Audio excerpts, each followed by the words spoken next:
Bonjour, bonsoir chers compatriotes.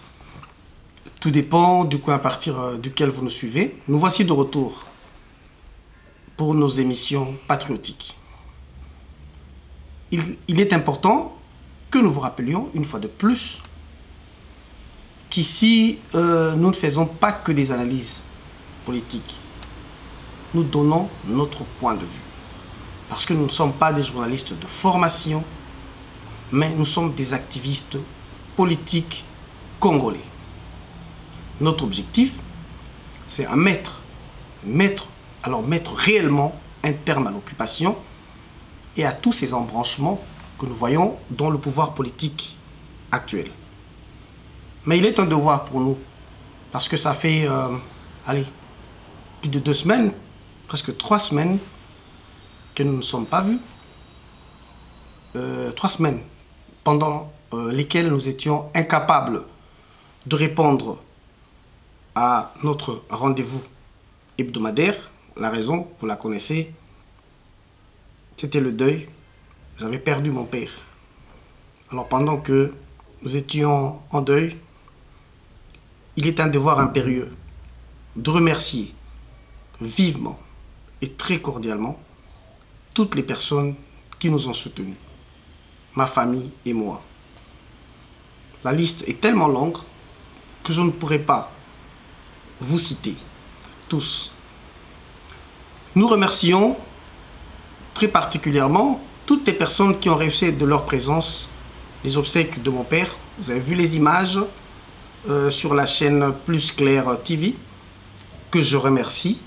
Et je remercie aussi particulièrement notre sœur Joëlle Kombe, qui a vraiment couvert ses obsèques. Nous remercions également tous les amis, les compatriotes, qui nous ont soutenus par leurs messages, par des coups de fil.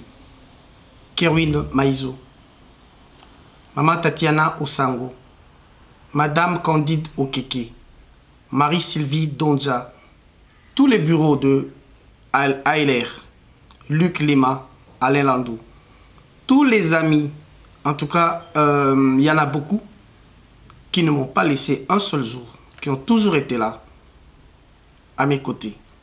Des amis qui ont été là, aux côtés de ma famille, de mes frères et sœurs, et de ma mère. Je cite, en l'occurrence, mon ami personnel, Popol Luzolo, Loakelwa, Namatawalous. Sincèrement, merci pour cette marque d'amitié. Je retiens une chose de mon père, comme beaucoup l'ont suivi dans son CV, c'était un homme rigoureux, sévère, plein de convictions. Et il a vécu avec ses convictions jusqu'à la fin de sa vie. Il a travaillé au premier cabinet du président Kasavubu. 3 ans après, il travaillera dans le cabinet du ministre de l'Intérieur, M. Mabouti. Ce que je voudrais ici souligner dans sa rigueur, ses convictions personnelles, mais c'est aussi l'éthique qui manque aujourd'hui à nos politiciens. Après le coup d'État de Mobutu, mon père a décidé de ne plus travailler dans le secteur politique.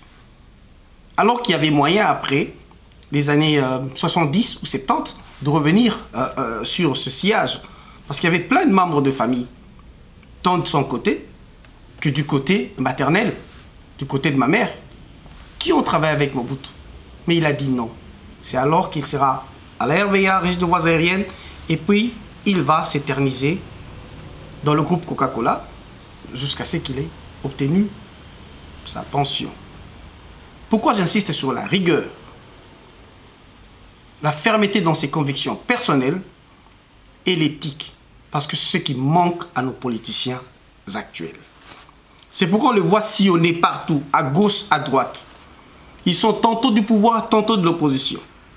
Et pendant que le pays va très mal, on les voit soutenir pour leurs intérêts personnels les agresseurs. Après ce petit mot d'introduction, nous allons balayer rapidement les 3 points que nous allons développer. Le premier point, vous le savez, c'est comme si toute l'information de la RDC était axée sur l'assassinat de l'ambassadeur italien. Alors que plein de Congolais se font assassiner, massacrer au jour le jour. Les autres Congolais ont préoccupé Bissoté. Alors qu'on a vu au début du règne de Félix Tshilombo, certains pseudo-journalistes allaient à Beni Centre pour dire que depuis Félix a comme président, sécurité, zongi, guerre et cible. J'aimerais que ces gens-là reviennent pour nous dire maintenant qu'il y a la sécurité à l'Est. Je peux citer un cas, c'est un certain monsieur Bossembe que j'ai vu là à Beni au début. Félix Aye, guerre et cible, ils ont mal sous que maintenant il y a la sécurité. Reviens, parce que toi, vraiment, je dis, je t'attends hein, avec tes discours de journalistes fanatiques. Et pourtant, ce n'est pas les outils intellectuels qui te manquent pour être objectif. Ça, ce sont des journalistes flatteurs. C'en est plein maintenant dans la RDC Lelo. Au moins, on a un site, et après, ils vont aller quémander de l'argent. Et quand on leur donne de l'argent, ils oublient que c'est notre pays que nous vendons. Ce pays est bradé aujourd'hui. Il y avait déjà le rapport, avant l'Iwai ambassadeur, où on disait que dans ce secteur-là, Nord Kivu, jusqu'à province orientale, il y a eu près de 2000 morts seulement l'année 2020. Rapport de l'ONU. Dans ce même rapport, on a mentionné, dans le secteur de Niragongo, juste à quelques kilomètres de là où on a assassiné, comment j'ai dit, cet ambassadeur, indifférence totale de la présidence de la République. Comment fonctionne cette présidence? Et comment fonctionnent nos services? Parlons de l'assassinat de l'ambassadeur. Il y a un ambassadeur à Italie. Et si un ambassadeur a un bureau, une ambassade, un ambassadeur est un diplomate qui a un rôle politique et administratif. Si il y a un ambassadeur, il y a Italien qui doit faire un convoi, il y a PAM, dans l'Est. Mais quand on retrace le parcours de l'ambassadeur, on voit qu'à partir du 18 au 19, il a été au Nord Kivu, il a été au secteur de Minova. Après, à Kenekitina Sud Kivu, même jusqu'au Tanganyika, pour revenir par bateau. Mais Azali Kosala Nini, pour qu'on dise que Baïba quitté que ambassadeur Azala Kikula, qui était censé connaître son parcours, sécurisé ou contrôlé. Il se pose un problème dans le fonctionnement de Bisso concernant 3 secteurs ou 3 ministères. Il y a Liboso. Les ambassadeurs dépendent du ministère des Affaires étrangères. Donc, la première autorité, il y a l'ambassadeur et le ministre des Affaires étrangères, Madame Soki Tomba. Ayeba qui était ambassadeur à Kekuna. Et puis, deuxième secteur, pour le déplacement dans des zones de conflits, des zones dangereuses, c'est le ministère de l'Intérieur. Pourquoi ministère de l'Intérieur? Parce que moto nyo sa kota kanambo kanabiso. O pa bimaka. O yayi, n'a pas raison yayi pourquoi il est venu. Pour combien de temps? Bateau soit se déplacer. Même dans la province Nabiso. Ces gens-là sont enregistrés dans le manifeste. Il y a DGM, Direction Générale de Migration. Et surtout qu'on a des étrangers. Et migration à travers un service et un renseignement. Parce que les deux services on a tangi dépendent du ministère de l'Intérieur. Donc c'est une fausseté totale. Dans la zone, il y a un conflit. Est-ce que le pillage va minérer de Salima? Est-ce que le massacre de Salima? Et qu'on nous dise que le ministère de l'Intérieur a yéba quitté. Et d'ailleurs, de la manière la plus honteuse, Tshilombo, toujours dans l'improvisation, tiendra une réunion où on va fixer les nouvelles règles pour le contrôle des déplacements des diplomates. Faisons d'une pierre plusieurs coups.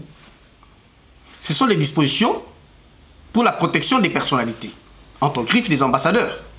Mais quelles sont les dispositions que Tshilombo a déjà prises pour la protection de la population congolaise, victime des viols, des massacres dans ce même coin? Quelles sont les prospections, des projections pour mettre un terme à ce conflit, à ces tueries à l'Est? Parce que le rapport est Ali. Et pire encore, par exemple, ce rapport que quelque part, à quelques kilomètres, où cet ambassadeur a été assassiné, il y a une base militaire rwandaise, prouvée, documentée, remise à la présidence de la République, attestée par l'état-major congolais. Silence radio. Donc la vie d'un Européen, la vie d'un ambassadeur européen vaut mieux que la vie de 12 millions de Congolais assassinés. Et ces 12 millions de Congolais tués par les étrangers. Si vous comme on a en Libye, il y a deux catégories. Soit c'est pas AFDLR, ADF Nalou. Mais il y a le témoignage que bateau ambassadeur Rwanda, Bazali, soldat rwandais. Quand je dis soldat rwandais sur le sol congolais, donc c'est l'armée régulière rwandaise.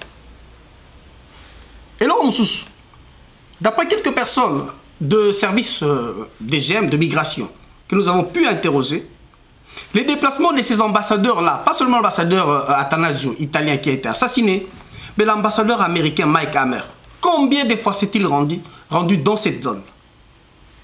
À côté à Parc de Virunga. Que vont-ils faire là-bas? L'ambassade de la Kinshasa. N'a évité tout unique pays au monde, l'ambassadeur va œuvre humanitaire. La caravane de paix. L'ambassadeur va au côté de la zone de conflit, essayer de trouver un compromis entre les milices des groupes armés. Mais ce rôle-là est dévolu à notre ministère de la Défense. Mais l'ambassadeur va outrepasser ma mission là-bas. Sommes-nous encore un pays? Nos services de renseignement savent réellement, et l'ambassadeur Bazon Kendosal, combien d'ambassadeurs a mis Bala Koufi na Congo? Yali Bosso, M. Philippe Bernard, ambassadeur à France. A Koufaka na deuxième pillage, na 93-93. Procès na Kendara, Nyoka Nyoka. Pourquoi? Ceux qui ont landé dossier na Yépé, il a outrepassé sa mission. Il s'est impliqué dans un conflit interne. Na Katia Congo, pillage des Zalaki, manifestation contre Mobutu.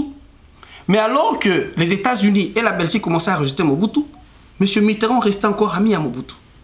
Et la présence de cet ambassadeur commençait à jeûner par rapport à ses prises de position contre le président Mobutu. En même temps, cet ambassadeur ne faisait plus l'unanimité au Parlement français. Donc, Batouano Bazaki tué, ce n'était pas pour l'intérêt des Congolais. Et c'est une manière de régler contre la bango personnel. Côté à présidence, il y a Mitterrand, côté à Mobutu qui était encore ami de Mitterrand. Ce qui est dossier que nous avons pu parcourir très rapidement concernant l'ambassadeur Autokoufa, bon, on a qui soufflait le chaud et le froid. Donc, à profiter pour l'intérêt des Congolais. Au contraire, il y a eu des photos de documents où ils ont attesté Kazalaki dans la zone minière. Il y a même des photos avec des enfants, des mineurs. Bah, on a vu Miké où ils ont exploité dans la mine. Est-ce qu'il était là-bas pour l'intérêt de l'Italie?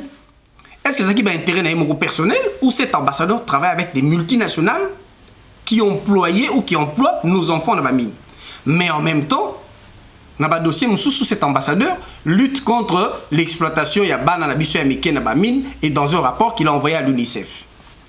Et surtout, il y a un témoignage de moi qu'il aurait été trahi par un proche. Est-ce que ce n'est pas lui-même qui a trahi les gens avec lesquels il travaillait, les multinationales, en envoyant d'autres dossiers, il a dénoncé Baninga à niveau à l'UNICEF? Ce n'était pas un acte de trahison. Et comment se fait-il qu'un ambassadeur d'un pays européen se fasse abattre comme ça, de la manière la plus froide, par les soldats rwandais sur le sol congolais? Question donc, l'Iwaï ambassadeur, voilà, ce n'est pas pour notre intérêt. Au contraire, ça prouve à quel point Mboka l'a suffisamment doucou à tous les niveaux. Donc, service à migration et déplacement a été, le service de renseignement et le ministère de l'Intérieur prétend ne rien savoir. Mais la zone, il y a conflit quand c'est une armée étrangère, et du coup, et comme le ministère de la Défense, est-ce que le ministère de la Défense, il y a Congo, éviter qu'il y a l'armée rwandaise, des bases militaires rwandaises sur le sol congolais? Donc, ça, on a côté disposition là, Fatih Azoui, il y a disposition pour le massacre ici là. Et le rapport prouve que le massacre est au matakaka. Voilà le ambassadeur est allé dans le bisoté. Parce que moi, expert à l'ONU, tout le monde a l'enquête de Kenda. Bango peso Hollandi ba dossier ba mona quelque part ils ont outrepassé parce que comment il y a un niveau à découvrir que ba ndeko na ngo misusu mindele ba impliqué dans le conflit. Donc avant ba tanga ba combat ça rapport final, il fallait les exécuter. Donc tout cela ce n'est pas en faveur de la RDC. Pour Amibale. Tout le monde y a Congo adhésion à la communauté de l'Afrique de l'Est. D'abord est-ce que biso ça va Afrique de l'Est? Première question. Deuxième question. Mais Kagame ça senga Kabila, Joseph Kabila, Tokota Asenga Yemoko Tokota dans la communauté de l'Afrique de l'Est. RDC, na Zambie. Mais Joseph Kabila avait catégoriquement refusé. La Zambie avait catégoriquement refusé. Pourquoi? Parce que tu as un avantage de mon côté. D'abord, biso RDC. Tu as un CIRGL, ou ils ont un CPSGL, ou ils ont la communauté des pays des Grands Lacs. Ma mode de la coopération est ébélée, tant sur le plan économique, politique que sécuritaire. En même temps, les pays qui sont appartenant à la SADC, ils ont la même coopération sur le plan économique, sécuritaire, politique, dans les pays et la communauté de l'Afrique de l'Est.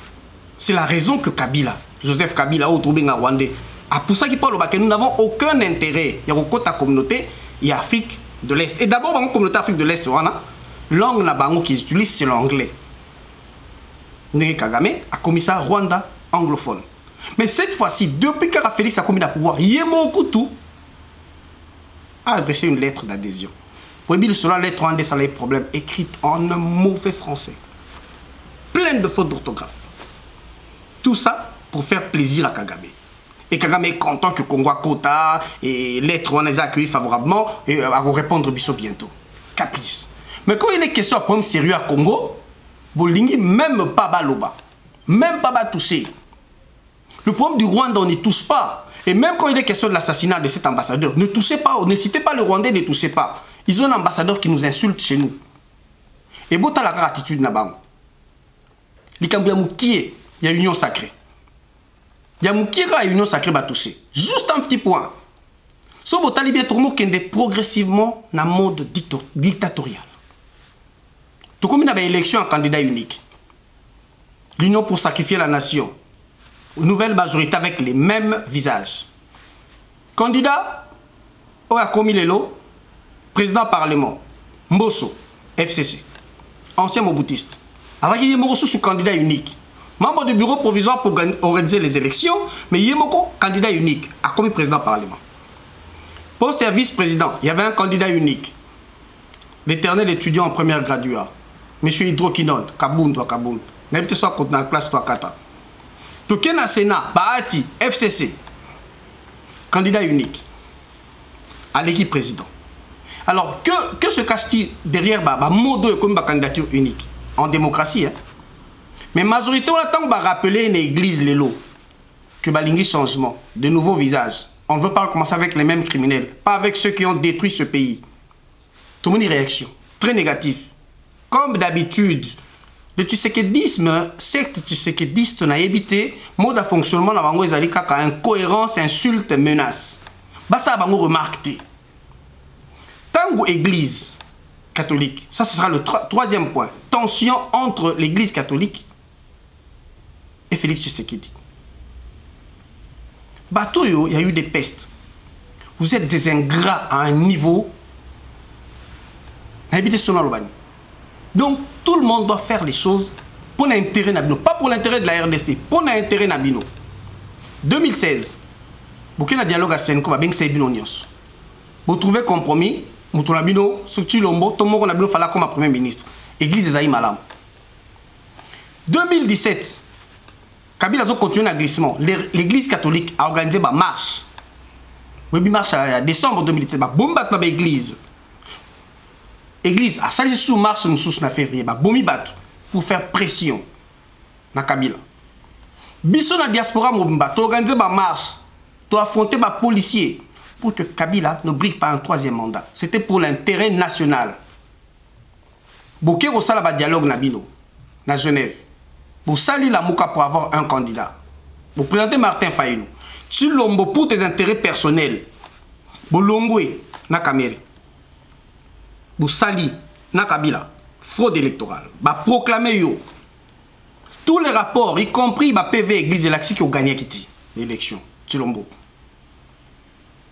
Pour coopérer dans Nanga. Voilà ce qui a rendu Nanga incapable de repérer sa résultat. Bureau de vote par bureau de vote. À quoi il coûte même repérer sa commune par commune. Voire même ville par ville. Parce que, le résultat, il y a serveur, il y a l'accès qui ont gagné. Mais en ce moment-là, comme pour insulter la nation congolaise, Kabila comme Moutoumala. Partenaire, Blono Solingi. Toi, Kabila, que l'église a traité de médiocre, comme il partenaire na Batulayo, pour ça l'alliance Nabino, FCC Cash. Alors, donnez-nous une réponse. Quand tu fais bon ménage avec les médiocres, est-ce que vous avez médiocrité? Quand tu vantes les prouesses et les vertus de la médiocrité, même s'il y a une contradiction dans les termes, n'es-tu pas aussi médiocre? Car à Yomro, tu fais encore le constat que aux autres fonctionnaient parce que les médiocres t'ont empêché de travailler. Et ça qui peut-être ouverture église à Kantia qui va routiquer la yo pour changer. Mais on voit que tu reviens toujours avec les mêmes médiocres. Voici pour nous la conclusion. C'est que l'UDPS aujourd'hui est composé de médiocres. Parce que vous êtes avec les médiocres. Ce n'est plus l'UDPS d'antan que l'on connaissait. Et puis progressivement, outre votre médiocrité, vous commencez à asseoir progressivement une dictature qui va se cacher derrière l'union pour sacrifier la nation. Bomo qui est un candidat unique. Et Sikaboué, candidat unique et Sikaboué. Voilà pourquoi l'Église a essayé d'anticiper en vous disant, na l'Uroyo, tout qui est glissement en 2023, pour montrer toujours qu'il est on ne sait plus trop bien le rôle que joue Kabila, il se cache très bien. Mais or, dans l'union sacrée, dans le fonctionnement politique, sécuritaire et RDC, on sent que Kagame vous dirige. Chilombo est un homme soumis au Rwanda. Vraiment de la manière biblique, comme une bonne femme peut être soumise à son mari. Chilombo soumis au Rwanda. Une épaisse, même pour les tueries. Mais c'est nous qui vous interpellons que Rwanda nous tue, mais c'est pas mauvais. En trois, si fonctionnement est bongo pour Nabino, mauvais. Et puis, notre mot pour vous cacher, notre mot fanatisme très dangereux pour ce pays, c'est le tribalisme. Dès qu'on s'en prend à Chilombo, aux tribalistes. Mais il y a une poignée de gens, Ilunga, Kalombo, Kabongo, Kankolongo, et comme ça, Kabengele. Mais on appelle tout le tribalisme. Et puis vous avez une notion tronquée du tribalisme. C'est quoi le tribalisme? Le tribalisme, c'est pas quand tu dénonces une poignée de gens qui font preuve de communautarisme. Vous confondez les choses. Au contraire, les tribalistes, ils ont des binos. Pourquoi? Vous rejetez les autres. Mais quand moi je condamne cette façon de fonctionner à un groupe de Balouba, je ne suis pas tribaliste. Parce que je ne déteste pas les gens du Bandundu, je ne suis pas du Bandundu. Je ne déteste pas les gens de l'Équateur parce que je ne suis pas de l'Équateur. Et d'ailleurs, je ne déteste personne. Je déteste juste ce groupe de mafieux au Boyewana, improvisés, des amateurs parachutés à la tête du pays. Et, en commençant par votre président, il ne sait pas trop bien ce qu'il doit faire. Il ne sait pas trop bien pourquoi il est là. Il nous amène dans tous les sens. Rien ne marche dans ce pays. Tokoloba. Ceux qui ont quitté et que vous voulez aller par la force, avant de commencer cette émission, je suivais encore le combat de nos pères de l'indépendance. Dans leur dernière réunion à Accra, France Fanon, l'Algérien, a pris la parole pour interpeller tous les pères de l'indépendance, leur disant ceci: nous voulons lutter pacifiquement pour obtenir l'indépendance. C'est l'idéal, c'est l'objectif, nous tous. Nous avons commencé comme des activistes pacifiques. 12 millions de morts devant les chars rwandais, devant les fusils d'assaut rwandais qui tuent chez nous, devant maintenant la répression contre les manifestants au Congo, Toloba même pas. Bazoba au droit de l'homme et ils ont bafoué la Congo, Bata Félix Batomboki. Pour l'église, c'est comme ma belle élo parce que ils ont rappelé que liberté de manifestation, c'est un droit constitutionnel. France Fanon a dit ceci: comment pouvez-vous réagir pacifiquement, continuer à être pacifique devant les chars de combat, devant des gens qui ont des fusils de poing et de fusils d'assaut? Nos pères se sont battus pour l'indépendance. Il y a eu un moment, puisque leur liberté était bafouée, puisqu'ils étaient face aux menaces de mort, alors il y a ce qu'on appelle de la légitime défense. C'est-à-dire, s'il faut défendre ce pays, vous nous disposez mentalement, psychologiquement, et peut-être plus tard, matériellement, à défendre ce pays jusqu'au bout. Mettre un terme à cette occupation, parce que l'occupant n'est pas venu pacifiquement chez nous. Alors pour nous défendre, vous n'allez pas nous obliger d'être pacifiques. Quand vous bafouez même le droit de manifester, c'est bien. Nous sommes avertis, vous êtes avertis. Il n'y aura pas de dictature, de l'UDPEST, nous ne l'accepterons pas. Il n'y aura pas de glissement en 2023, nous ne l'accepterons pas. En même temps, nous ne croyons plus aux 4e élections parce que nous connaissons déjà les résultats. Mais si vous voulez que le Congo devienne un État soumis au Rwanda, soumis aux voisins, si vous ne voulez vraiment pas vous soucier des Congolais qui souffrent actuellement via Congolais, Komina, Passina, Mawa. Tout ce que vous faites, c'est piller, corruption. Mais vous avez un état de droit. Parce que, et plaisir, il y a c'est juste un nom qui soit là-bas à la présidence Tshilombo. Ilunga est d'accord, Kabengele est d'accord, Mpiana d'accord. Mais c'est simple. encore un Premier ministre, vous avez choisi un Kabilo katombiste. Tala, vous consultez soutenir. Moi, le Premier ministre, avant ça, le gouvernement, il consulte les musiciens, les acteurs de théâtre. Vous savez que le gouvernement, Mobimba, Kabengele, Kabongo, Kankonde, Kankolo, Kabilo, Nabino, comme ça, au moins, vous ne vous cachez plus. Parce que c'est comme ça que vous voulez fonctionner. Même si vous avez dit Bino, Nabino, Nabamboka, Bouta, Bamouzima, et Zanetani. 3 ans. Faites votre propre bilan. 3 ans, Tozo Kendeka, Tozo Luka. C'en est assez, vous en prenez à tout le monde, même l'église, quand on cautionne vos conneries. Vous oubliez que l'église a ce qu'on appelle la doctrine sociale de l'église. C'est quoi? C'est une doctrine qui concerne l'homme en société. La famille, l'éducation, les droits humains, les devoirs d'État, mais aussi la politique, mais la politique comme gestion de la société. Parce que l'Église prêche la parole de Dieu à un homme vivant en société. Donc, soyez évité parce que la plupart de ces tshisekédistes-là, déjà l'éloïstes, vous êtes des ignorants, vous n'avez que des insultes. Sachez que l'Église a un mot sur la politique qui s'appelle la doctrine sociale de l'Église. Voilà. Aussi, ces émissions Absolument, vous promettons de revenir la fois prochaine. Vous ne nous faites pas peur, sachez-le. Face à face, désormais. C'est le retour de Zeb le Congo, n'oubliez pas. Partagez nos émissions, abonnez-vous toujours massivement. Vous m'entendez comme Alice Belé et rejoignez désormais Agir pour la libération de la RDC. Merci.